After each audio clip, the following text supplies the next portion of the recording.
రాము గారి విషయంలో తన స్టాండ్‌ని సమర్థించుకున్న తనుజ గారు. సో, తను తప్పేం చేయలేదనమా అని డైరెక్ట్‌గా చెప్పేసారు. నాగార్జున గారు అడిగారు.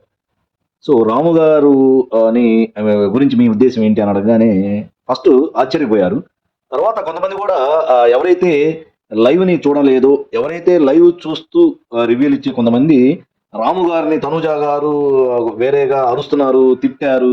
సో, అది ఇది మాట్లాడారు. అది ఎడిటింగ్ చేశారు అనే ఉద్దేశంతో కొంచెం ఏదో తనుజ గారికి సపోర్ట్ ఇస్తూ రాము గారిని ఏదో తనుజ గారు దుర్భాషలాడినట్టు సోషల్ మీడియాలో కొంతమంది ఆహ్, అనటం విన్నాను. కానీ ఇప్పుడు వీడియో డైరెక్ట్ చూసిన తర్వాత తెలిసిపోయింది.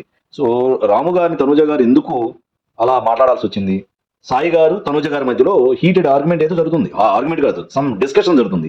సో, ఏదైనా ఒక మనిషిలో పెద్ద మంచి ఫ్లోలో డిస్కషన్ జరుగుతున్నప్పుడు మధ్యలో సడెన్‌గా వచ్చి ఒకతను కూర్చుంటి మాట్లాడుకోండి ఇప్పుడు అంటే ఎవరికైనా కోపం వస్తుంది గదా!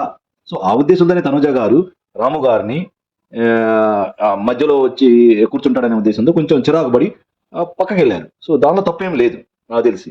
సో, అది రాము గారు కూడా ఒప్పుకున్నారు. సో, నాకు అలవాటండి ఎవరన్నా మధ్యలో డిస్కషన్ జరిగితే సడెన్‌గా ఎళ్లి కూర్చోవడం అలవాటు.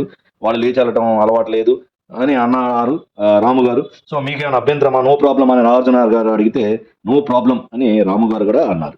సో, దీన్ని బట్టి సో, మనం అనవసరంగా ఆహ్, వేరే వాళ్ళు చెప్పినవి వినేసి తనూజ గారిని కొంతమంది అపార్థం చేసుకున్నారు. సో, అది కరెక్ట్ కాదని ఈరోజు నాగార్జున గారి డిస్కషన్ దగ్గర రాము గారు ఒప్పుకోవడంతో తెలిసిపోయింది.